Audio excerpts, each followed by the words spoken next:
नमस्कार। मैं doctor Vinay Singh Yadav, associate professor, राजकीय महाविद्यालय बहरौड़, इस कक्षा में आपका स्वागत करता हूं। और आज हम पिछले कक्षा के विषय पर ही चर्चा करेंगे, जिसमें हमने अधिनायक तंत्र के गुणों के बारे में चर्चा की थी। आज हम बात करेंगे अधिनायक तंत्र के दोषों के बारे में, और इस प्रश्न का भी उत्तर देने की कोशिश करेंगे कि क्या अधिनायक तंत्र से लोकतंत्र क्यों श्रेष्ठ है, या दूसरे शब्दों में कहें कि अधिनायक तंत्र लोकतंत्र का विकल्प नहीं है। तो अधिनायक तंत्र और लोकतंत्र में जो तुलना है, अंतर है, उसका भी अध्ययन आज करेंगे। तो उसमें सबसे पहले अधिनायक तंत्र के जो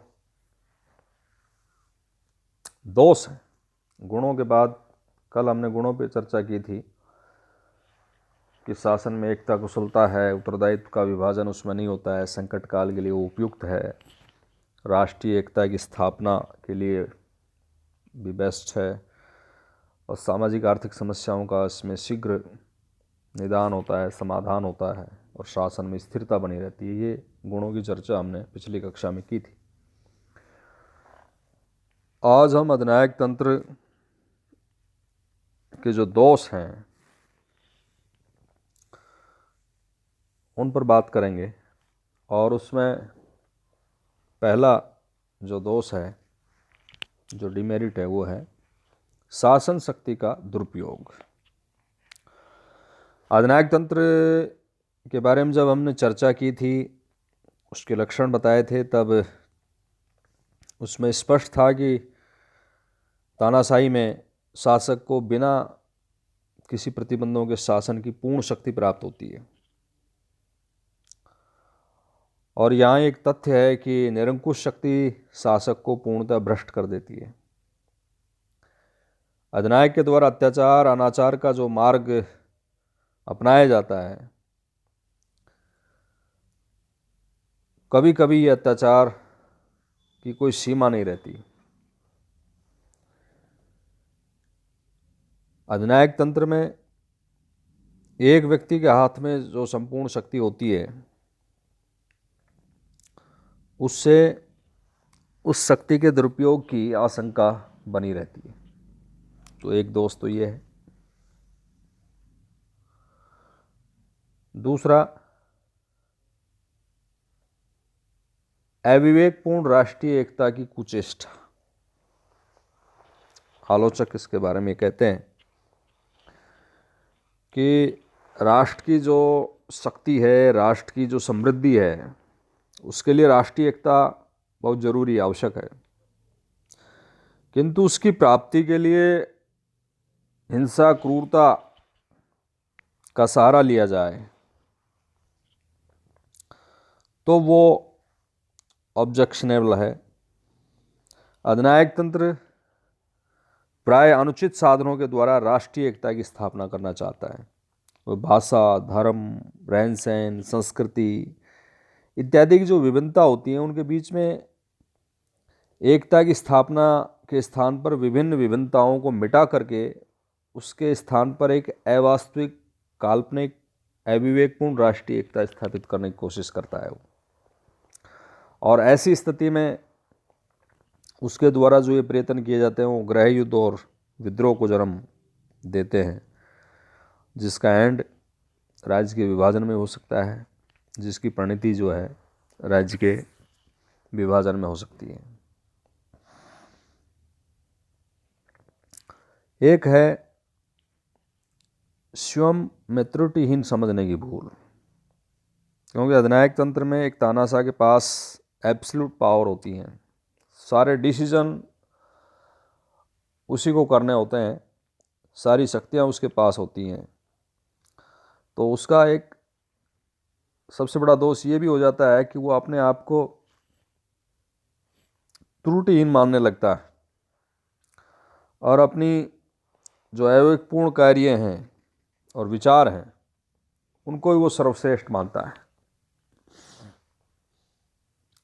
जैसा कि एक लिप्सन नाम के विचारक हुए हैं, उन्होंने कमेंट किया है इस प्रस्तुति पे कि समस्त अधिनायक तंत्रीय व्यवस्थाओं का विशिष्ट दोष यह है कि वो ये मानकर चलती हैं कि जिनके हाथों में शासन की सत्ता है वो सर्वश्रेष्ठ है, वो कोई भूल नहीं कर सकता।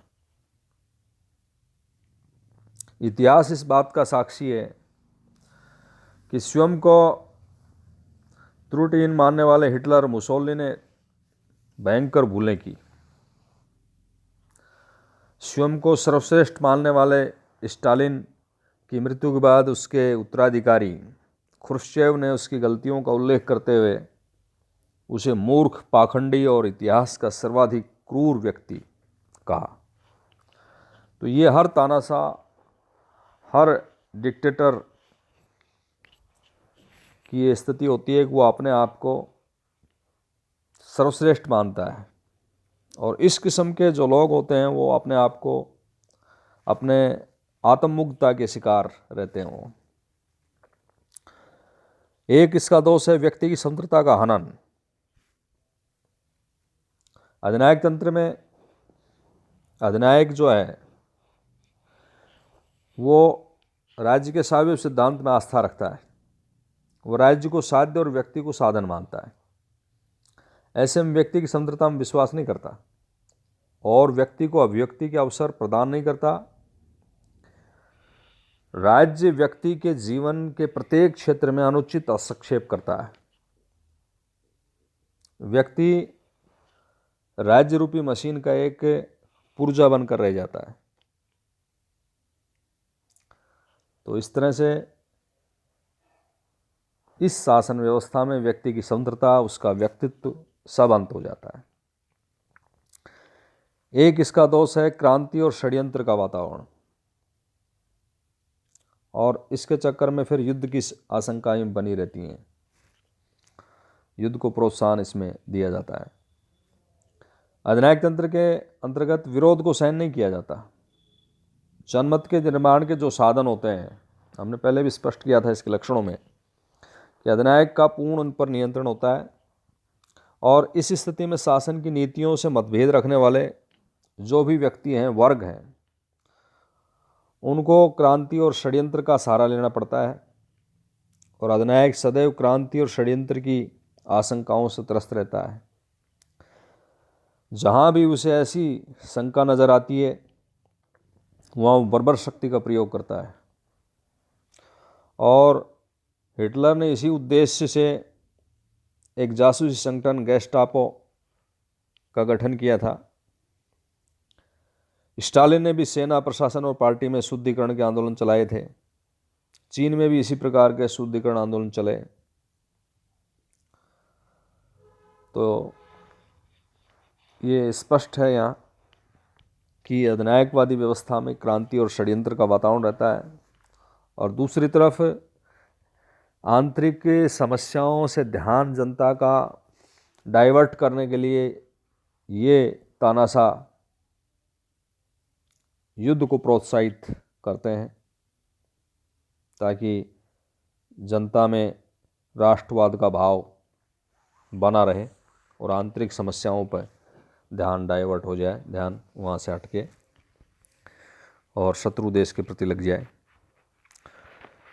एक दोष है उत्तराधिकार संबंधी दोष। लोकतांत्रिक व्यवस्था में हम देखते हैं कि जिस भी शासक के द्वारा जनता की आकांक्षाओं को पूरा नहीं किया जाता है तो उसको अगले चुनाव में हटा करके दूसरे शासक को चुन लिया जाता है। लेकिन तानाशाही व्यवस्था में इस तरह का शांतिपूर्ण सत्ता हस्तांतरण की व्यवस्था नहीं होती है। इस व्यवस्था में उत्तराधिकार संबंधी दोष होता है। पहला दोष ये है कि अधिनायक तंत्र के अंतर्गत प्राय योग्य उत्तराधिकारी प्राप्त नहीं होते, क्योंकि इसका कारण यह है कि अधिनायक के आसपास अयोग्य व्यक्तियों की भीड़ लगी रहती है, और किसी भी व्यक्ति को अधिनायक के जीवित रहते राष्ट्र शासन कार्य का जो वास्तविक और पूर्ण अनुभव इसमें प्राप्त नहीं होता। दूसरा खास दोष इसका ये है कि यदि अधिनायक की ऐसे में मृत्यु हो जाए और वह अपना उत्तराधिकारी घोषित नहीं कर पाता है तो उत्तराधिकार के लिए संघर्ष प्रारंभ हो जाता है। लेनिन की मृत्यु के बाद ट्रोट्स्की और स्टालिन के बीच ऐसा ही संघर्ष हुआ और स्टालिन की मृत्यु के बाद बेरिया और ख्रुश्चेव में भी ऐसा ही संघर्ष हुआ। तो ये स्थिति अधिनायक तंत्र में बनी रहती है। तो ये कुछ अधिनायक तंत्र के दोष हैं। अब हम चर्चा करेंगे कि अधिनायक तंत्र और लोकतंत्र में क्या अंतर है, उसमें के बीच में क्या तुलना की जा सकती है। तो उसमें कुछ बिंदु हैं जिसके आधार पर चर्चा हम करेंगे, उससे स्पष्ट हो जाएगी स्थिति। पहला, आतंक और बल प्रयोग पर आधारित व्यवस्था का अंतर। हमने लोकतंत्र को पढ़ा। लोकतंत्र का जो आधार है वो विवेक है, जन सहमति है, न कि बल प्रयोग। लोकतंत्र में समय समय पर चुनाव होते हैं, सरकारें शांतिपूर्ण ढंग से बदलती रहती हैं। इसके विपरीत तानाशाही जो शासन व्यवस्था है उसमें तानाशाह मनमाने ढंग से काम करता है और उसे हटाने का कोई लोकतांत्रिक तरीका नहीं होने के कारण हमेशा विद्रोह का, क्रांति का भय बना रहता है और ऐसे में तानाशाही व्यवस्था कभी भी स्थायी नहीं हो सकती। दूसरा अंतर है शक्तियों का अत्यधिक केंद्रीकरण का अंतर। लोकतंत्र में शासन का जो पहिया है बहुत ही धीरे धीरे चलता है। इसके ठीक विपरीत जो तानाशाही सरकारें हैं वो बड़ी शीघ्रता से कोई निर्णय ले सकती हैं, पर उससे ये हानि है कि तानाशाह का निर्णय यदि गलत हुआ तो देश को भारी नुकसान उठाना पड़ता है। रूस पर हमला करना हिटलर की बड़ी भूल थी और अंत में वही जर्मनी के विनाश का कारण बनी। पाकिस्तान के सभी तानाशाहों ने भारत के साथ वैर भाव की नीति अपनाई।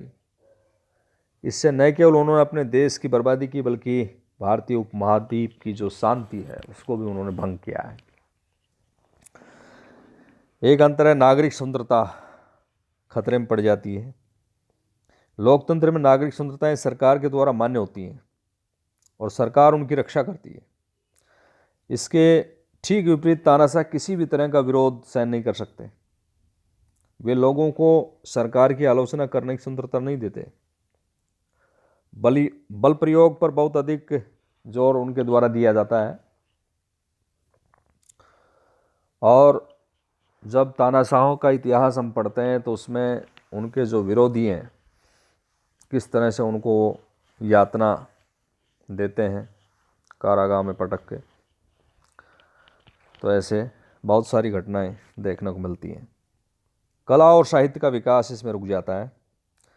लोकतंत्र के स्वतंत्र वातावरण में विभिन्न जो विद्याएं होती हैं वो फलती फूलती हैं, लेकिन तानाशाही शासन व्यवस्था में कला, साहित्य, विज्ञान का एक निश्चित उद्देश्य के लिए उपयोग किया जाता है और भय आतंक की स्थिति में कलाकार और जो साहित्यकार जो होते हैं उन्हें अपनी प्रतिभा का खुलकर उपयोग नहीं करने दिया जाता और ना वो कर सकते। इसलिए कला और साहित्य का स्वतंत्र विकास रुक जाता है। और एक अंतर जो है विश्व शांति के संदर्भ में, इटली, जापान, जर्मनी जिनको ध्रुव राष्ट्र भी कहा जाता था उस टाइम, वहाँ की जो तानाशाही सरकारें थी उन्होंने बहुत ही आक्रामक नीतियाँ अपनाई और इसके परिणाम स्वरूप संसार को द्वितीय महायुद्ध झेलना पड़ा। प्राय जो तानाशाही सरकारें होती हैं वो अपने देश की जनता का ध्यान जो है घरेलू समस्याओं से हटा करके और युद्ध की नीति अपना लेती हैं। ये हमने पहले भी स्पष्ट किया। जब तानाशाह विफल होता है, जो अधिनायक देश की आंतरिक समस्याओं का हल करने में कामयाब नहीं होता है, जो जनता की भावनाओं को खेल करके और शासक बन जाता है और फिर उनका विश्वसनीय निदान नहीं कर पाता है, ऐसे में उसके पास एक ही ट्रिक बचती है, वो है युद्ध की नीति का सहारा लेता है। पड़ोसी देशों के साथ आक्रामक विदेश नीति अख्तियार की जाती है ताकि जनता का ध्यान आंतरिक समस्याओं से डाइवर्ट होकर के सीमा पर लग जाए। पाकिस्तान के सभी तानाशाहों ने भारत के साथ जो वैर भाव की नीति अपनाई, उससे भारतीय उपमहाद्वीप में कई बार युद्ध हुए। तो ये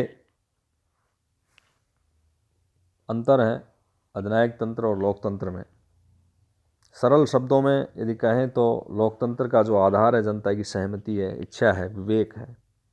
अधिनायक तंत्र का जो आधार है वो शक्ति है। लोकतंत्र में व्यक्ति को साध्य माना जाता है, राज्य को साधन माना जाता है। अधिनायक तंत्र में व्यक्ति को साधन माना जाता है और राज्य को साध्य माना जाता है। लोकतंत्र में स्वतंत्रता, समानता, बंधुत्व पर आधारित व्यवस्था होती है।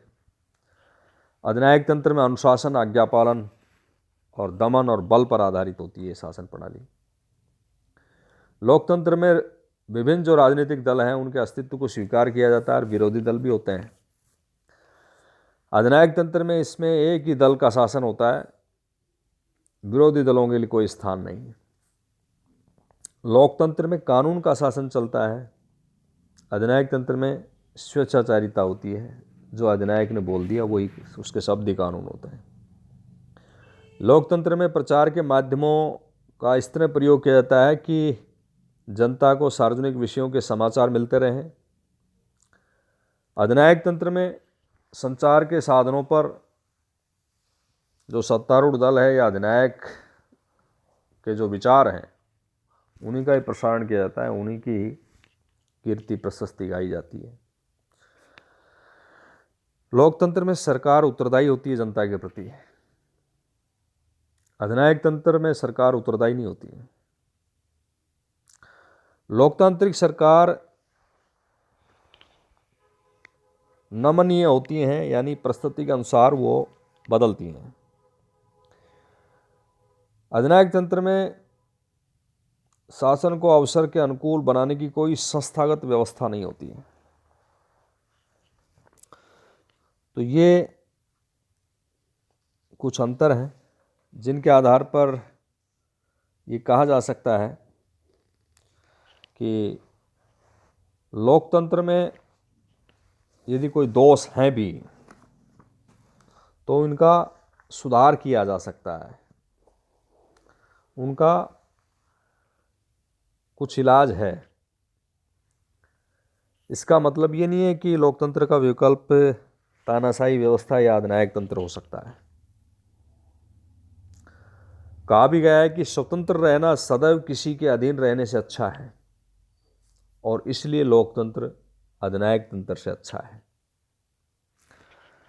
तो लोकतांत्रिक व्यवस्था का विकल्प अधिनायक तंत्र नहीं हो सकता। अल्फ्रेड स्मिथ ने कहा है कि लोकतंत्र के सभी रोगों का निदान अधिक लोकतंत्र के द्वारा ही हो सकता है। धन्यवाद।